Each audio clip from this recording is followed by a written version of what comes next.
Hey y'all, welcome. I'm Adrienne. In this video, we're going to be covering time remapping in Premiere Pro. So we'll do slow motion, freeze frames, and speed ramps. For the purposes of this tutorial, I did shoot my video at 1080p 30 frames per second, just so I can show you a few things. But if you know ahead of time that you want to be playing with speed, it would be a good idea to record your footage at something like 120 frames per second, just because there's a lot more information recorded for you to be able to play with in post. And all of that extra information will just help things look better. So you can see I have my project open, and we're going to double click on this clip here so that it opens up in the source monitor. Let's go up to the source monitor. We're going to scroll through and let's do an in point and an out point. I'm going to drag the video only down onto the timeline. Now, if I pull up on this line here, you can see that it'll make the track bigger, and that'll be helpful for us. So this is the time remapping process. Let's say you want to start with normal speed and then slow down and then go back to normal speed. Time remapping is just another way of saying that you want to mess with the speed of your clip, and you can do it with keyframes.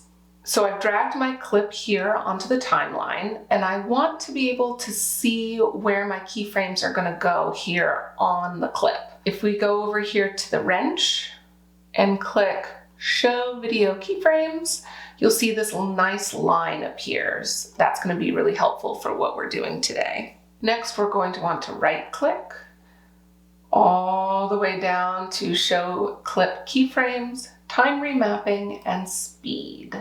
So where this line is right now, this is 100%. You can see there. That means the clip is going to play at normal speed. We are going to use the pen tool in order to create some keyframes.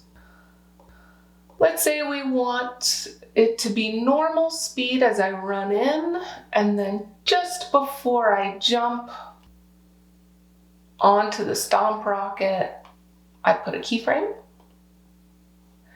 And then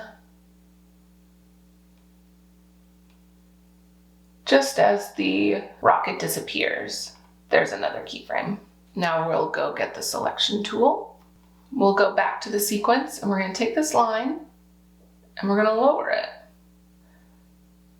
And you can see that the speed, the percentage there, is getting lower. That means that that section is slowing down. As that section of the clip slowed down, the whole clip itself got longer. Now watch. If I raise the clip, you can see the percentage is changing. And so the clip comes back to how short it was before. That's because that section of the clip is getting faster. So let's go ahead and slow it down to like 41%.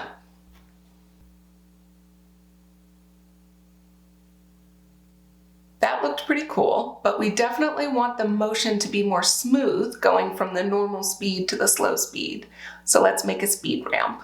To make a ramp, click on this point. So you've split that keyframe. So if you pull it apart, you'll see you get this little toggle here in the middle.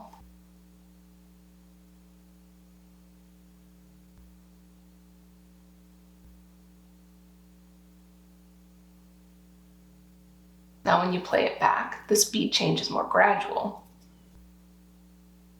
Right now the video goes from 100% speed to 40% and then back to normal speed at 100%. But what if we want the beginning to be fast motion? All we have to do there is pull the beginning up higher. So let's pull it up to like 125. So now you can see that the line here at the beginning is up high, so that's fast speed, 125. The line here is low, so that's slow motion at 40%. And then here it's normal speed at 100%. Fast, slow, normal. What if we wanted to add a freeze frame or two? The best way to add a freeze frame is to do it using this export frame button. Now, if you don't see this export frame button in your program monitor, you want to come over here to this plus sign. It's the button editor. And then you'll see it here, and you need to drag it down. Let's drag the timeline along, and we'll pick the frame that we want to freeze. Let's do this one. Export frame. You'll see this box open up. It's your export frame box. You want to make sure that you choose your correct path, that you're sending this frame to the right place. And you also want to make sure that you check import into project, and that way it'll import into your project automatically. Click OK. Come over here and you see that it has come into your project panel. Double click to send it into the source monitor, and then click Insert. And it drops it right onto the timeline. Now I'm going to make this a little bit shorter.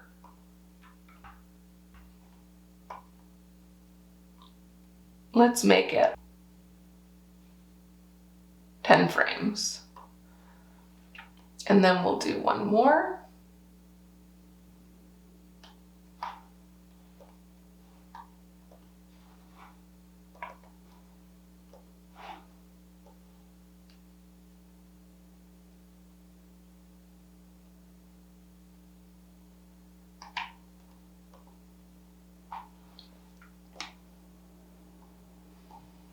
All right, now the sequence goes fast, slow, freeze, slow, regular. You may have noticed that I did a few things differently in the intro. All I did was cut freeze frames to the beat of the music and then change the size and the angle. Now let's say you want to change an entire clip's speed. You don't want to go from normal speed to slow speed back to normal. There's another way you can do that. Let's zoom out on our timeline, double click on that same clip, come up to the source monitor, drag video only onto the timeline, and zoom in. Go over to your toolbar and you'll see the rate stretch tool, or you can click the letter R, come to the end of your clip, and you can stretch it out. And you can see that that makes your entire clip slow motion. And you can see how slow it went up here. This was at 63%.